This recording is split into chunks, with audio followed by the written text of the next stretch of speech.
Hello, this is Ron Danley, and want to welcome you back to my Life and Leadership video series. And as we get into today's video, I want to ask you this. How do you personally respond to criticism?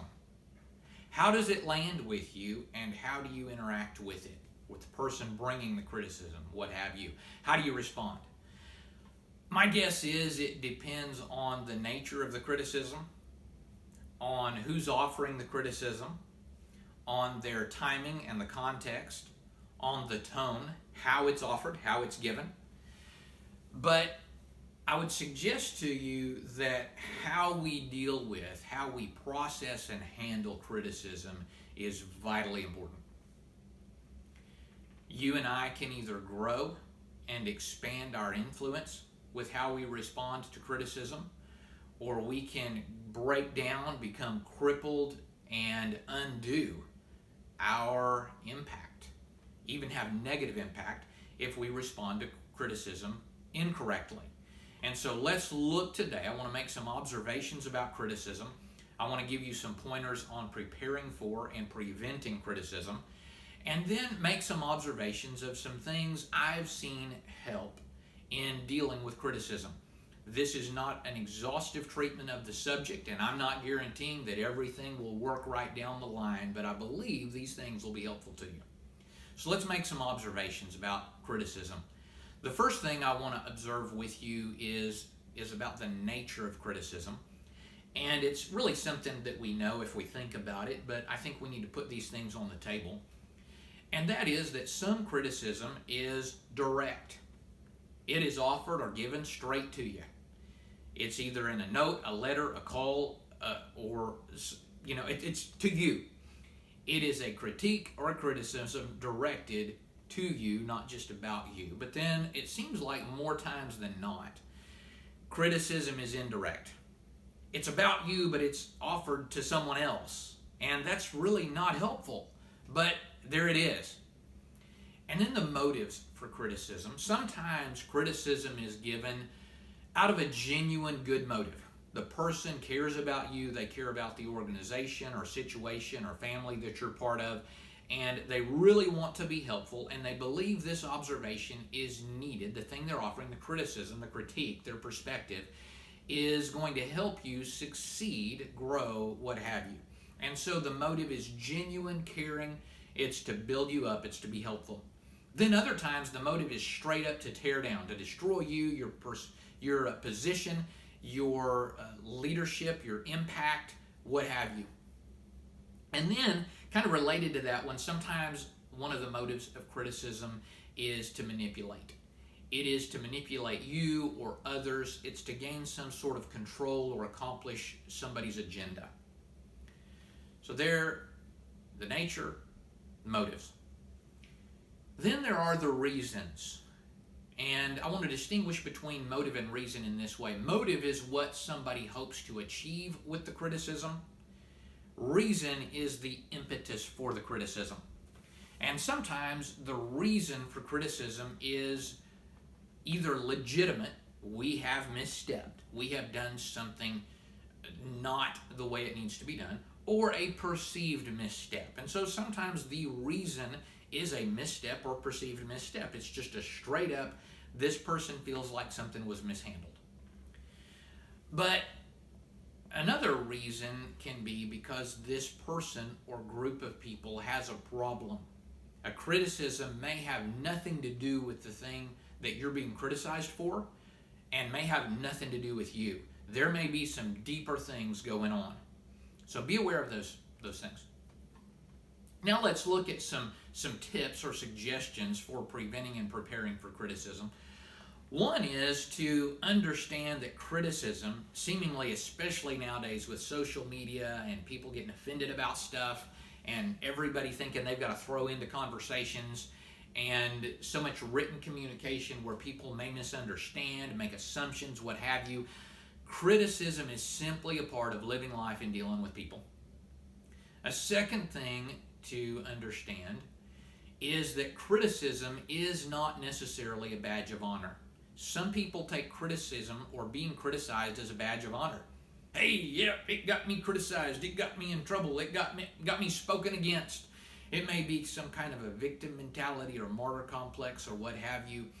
And sometimes it's because we're not doing things well. We're obtuse or insensitive or we misstepped. The only time criticism is a badge of honor is when we are doing the excellent thing, the right thing. And because others don't like that, the excellence and the right, we get criticized. Then cultivate. One thing to cultivate is a sense of finding your identity and groundedness and well-being in Jesus Christ so that you are not so undone by criticism and critics.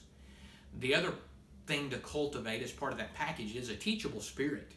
A teachable spirit lets you and me learn from other people's perspectives and critiques.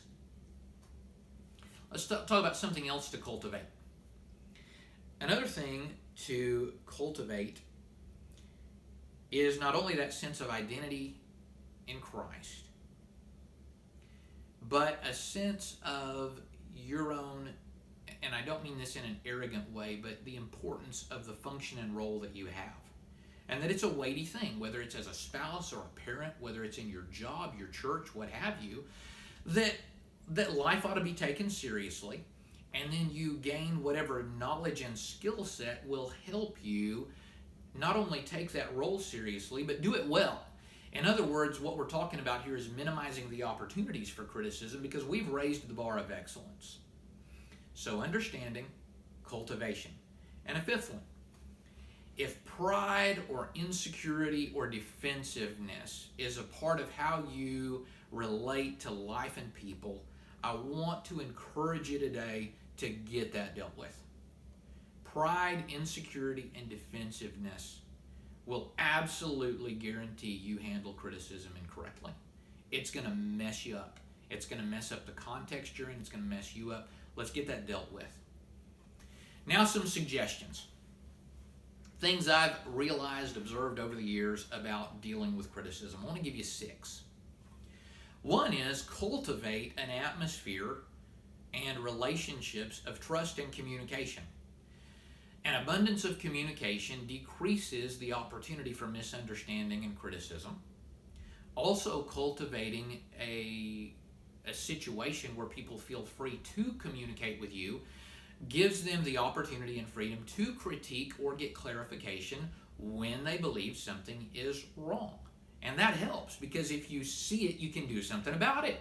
If it's out there, if it's open and clear and direct, then we can work with it. So cultivate. Another thing is to strike a balance. Strike a balance, and this involves discernment, but strike a balance between giving criticism too much weight and too little weight. And that's going to be determined in part by what the criticism is about, what the repercussions are. Is it a matter of ethics or legality or procedure, or is it just personal taste? Is it one person or a group of people? But you need to learn to determine, is this something that deserves weight, deserves my attention, or is it not? Or what level of attention, what kind of response? So learn to distinguish. Third, create space. Now, not create space as in don't ever deal with it, but create space. Sometimes, especially with manipulators, sometimes what they want you to do is they want you to feel trapped and like they want to put you back on your heels and get you to respond right now where they're in power. Sometimes you need to create space to pray for wisdom, seek counsel, gather your thoughts. If nothing else, regain your footing and then re-engage. So create space. A fourth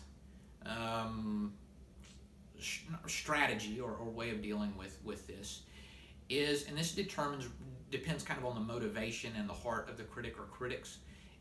Really, it doesn't depend on that, but how you do it depends on it. You need to seek to understand. You need to seek to understand the situation and the criticism, and sometimes you need to ask clarifying questions. Say more about that. Can you help me understand what you're bringing to the table? Can you help me understand where this is coming from? Now, don't do it in a way that communicates defensiveness or timidity or hands power to your critic or critics, but what you're doing is seeking to understand. It communicates value to them, and it helps you know how to deal with it better. Another thing is, a fifth thing is determine whether or not the criticism is even about you and what the real issue actually is. And then sixth and finally, and like I say, this is not an exhaustive list, but sixth and finally, get an understanding, look at what the most biblical, redemptive, and constructive response is to the critic or critics and to the criticism. I have seen criticism be destructive. It has that potential. But I want to share with you that as I have learned to be more comfortable with conflict and confrontation, as I have gotten more established in my identity as a man, as a Christian, as a follower of Jesus, and in my own competence at life and in my work and what have you, what I found is that criticism actually has a lot of potential. And when you respond to it well, it's a constructive thing. You can build relationships. You can make improvements in your work. You can, if nothing else, clarify if there was a misunderstanding. And if nothing else, you can get better at navigating criticism and handling critics.